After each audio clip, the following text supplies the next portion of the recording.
Erev Tov Rabotai, we're continuing with our Mishna Yomi, Masechet Maaser Sheni. We're up to Perikei Mishna Yud Aleph. Today's Mishnah should be Leilu Nishmat, Neria ben Svetlana, Aranbayev, and Eliyahu ben Burchai Israelov, Menuchatam Began Eden, Amen.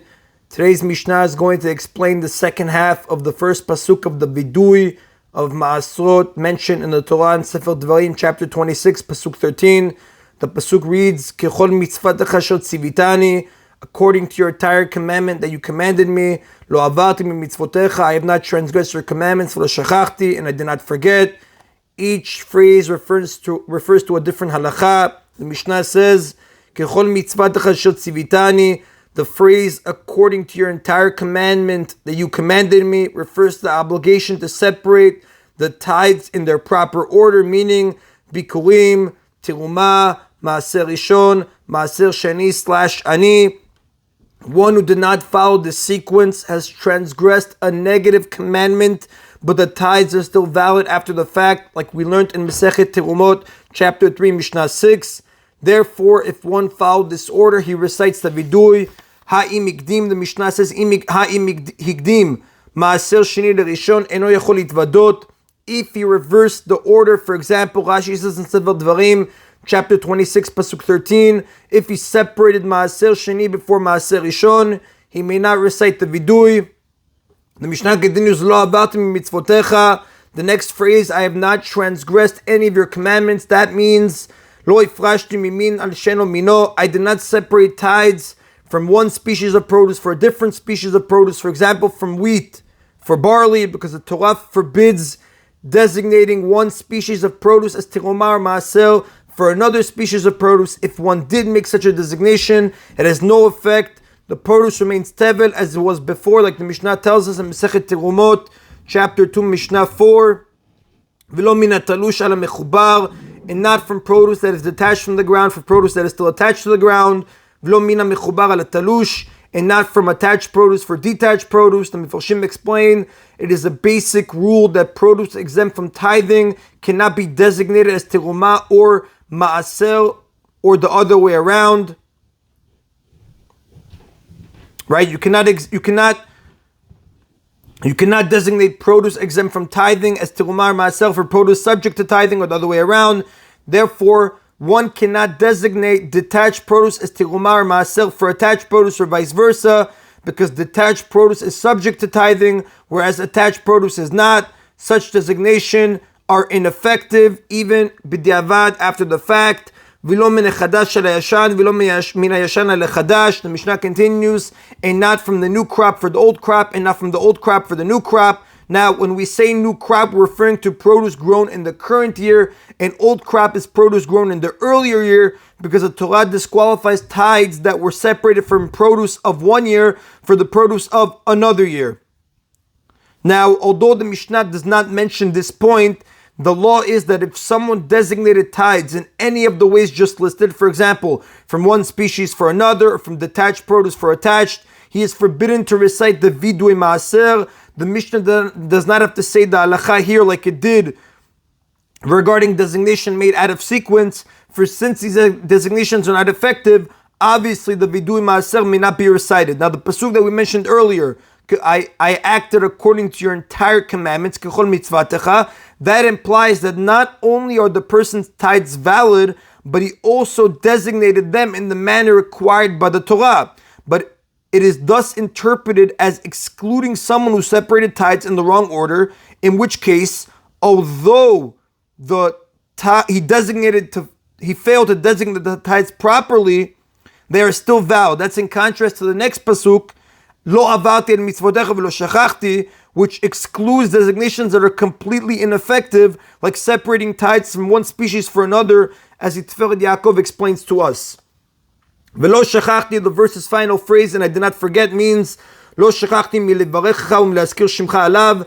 I do not forget to bless you and to mention your name on it, meaning I did not forget to recite the blessings which include the name of Hashem that must be said before separating tithes and redeeming Maaser Sheni. The Mefarshim explain separating tithes and redeeming Maaser Sheni are mitzvot.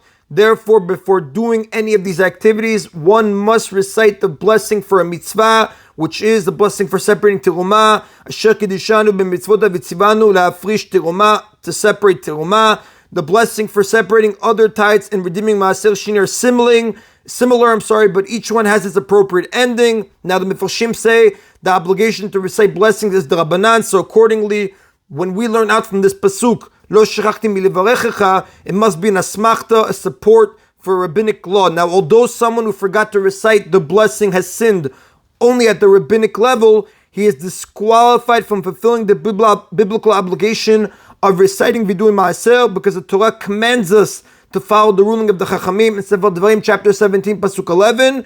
Therefore, he cannot honestly say, I have acted according to everything you have commanded me. And that is in Rabotai of Mishna Yud Aleph. Mishna Yud Bet now continues. The Mishnah explains the second pasuk of Vidui Maaser in Sefer Devarim, chapter 26, pasuk 14. Lo achalti be'oni mimenu, I did not eat from it when I was in onen. V'lo bi'ati mimenu betameh, I did not remove it in a state of tumah. V'lo natati mimenu lemet, I did not give of it the needs of the dead, for the needs of the dead. Shamati b'kol Adonai Elohai, I listened to the voice of Hashem my God. Asiti k'chol asher tzivitani, I have acted according to everything you have commanded me. Now, whereas the laws of the previous Mishnah apply to all tithes, this Mishnah refers mainly to Maaser Sheni, and the Mishnah will show how each phrase refers to a certain law or laws. However, a person is disqualified from reciting the Vidui Maaser not only if he transgressed one of the particular laws listed in the Mishnah, but also if he transgressed any of the many other laws that apply to Terumot, Maaserot, and the other portions. Lo achalti be'oni mimenu. The pasuk says, I did not eat from it when I was in onen. We know what an onen is. Upon the death of one of a person's 7 closest relatives, father, mother, brother, sister, son, daughter, spouse, he becomes an onen. And onen is forbidden to eat Maaser Sheni, Rivai, or Bikurim. Now, according to biblical law, he is an onen the entire day of death, even after the burial until nightfall. However, the rabbis extended the period through the night following the death. They also decreed that if the relative was buried after the day of death, the person remains in onen through the day of burial, as the Rambam tells us in Hilchot Maaser Sheni, chapter 3, halacha 6. So this pasuk says if the owner avoided eating Maaser Sheni when he was in onen, which is forbidden, he recites the vidui.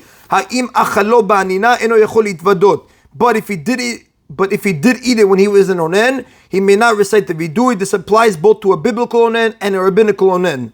Velo bi'ati menu b'tameh. The pasuk continues, I did not perform bi'ul in a state of tumah, meaning he did not separate Maaser Sheni for the sake of bi'ul when he was tameh and cause it to become tameh. In that case, he can recite the vidui. Ha'im ifrisho b'tumah eno yachol itvadot. But if he did separate it when he was in a state of tumah, making it tameh, he may not recite the vidui. And the Mefarshim explain, to fulfill the mitzvah of bi'ur Maaser Sheni that has not yet been separated from untithed produce, one must first separate the Maaser Sheni and then destroy it. This cannot be done by a person who is tameh, because he's going to cause the Maaser Sheni to become tameh when he touches it. Now the Mishnah is speaking of separating Maaser Sheni while tameh, just as an example. Any other way of causing tumah to Maaser Sheni, like eating it while tameh, is also forbidden and disqualifies the person from reciting Vidui Maaser. The Mishnah continues, I did not give of it for the needs of the dead, meaning I did not use money of Maaser Sheni to buy a coffin or shrouds for a dead person, and I did not give Maaser Sheni to other onenim who are forbidden to eat it. And the Mefarshim explain, although the Mishnah specifies the case of buying a coffin and shrouds for a dead person, it does not mean to imply that buying similar items like clothing for a living person is allowed, because we know any use of Maaser Sheni other than eating, drinking, and applying to one's skin is forbidden. We learned this in chapter 1, Mishnah 7, chapter 2, Mishnah 1.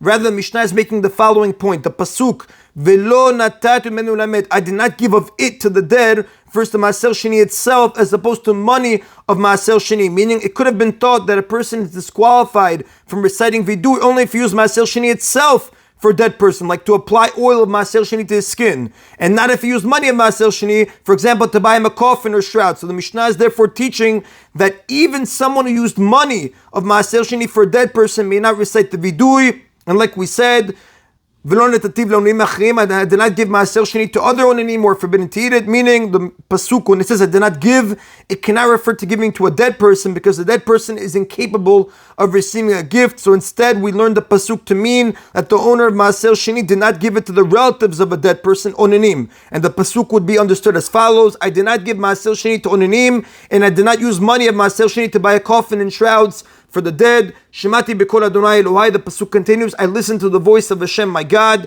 Havetiv lebet bichira, meaning I brought it to the Bet Mikdash. The words Elohai, my God, they refer to the Bet Mikdash where God resides. So the Mishnah here is referring to the mitzvah of bringing bikurim to the Bet Mikdash. However, when the owner says this pasuk, he also means that he brought Maaser Sheni and Revai to Yerushalayim. And the Mishnah concludes the last part of the pasuk, Asiti kechol asher tzivitani, I have acted according to everything that you have commanded me. Samachti v'simachti bo, meaning I rejoiced and brought joy to others with it. Meaning I ate my Maaser Sheni in a state of joy, and I brought joy to others by sharing it with them. Regarding Maaser Sheni, the Torah tells us in Sefer Dvarim, chapter 12, pasuk 18.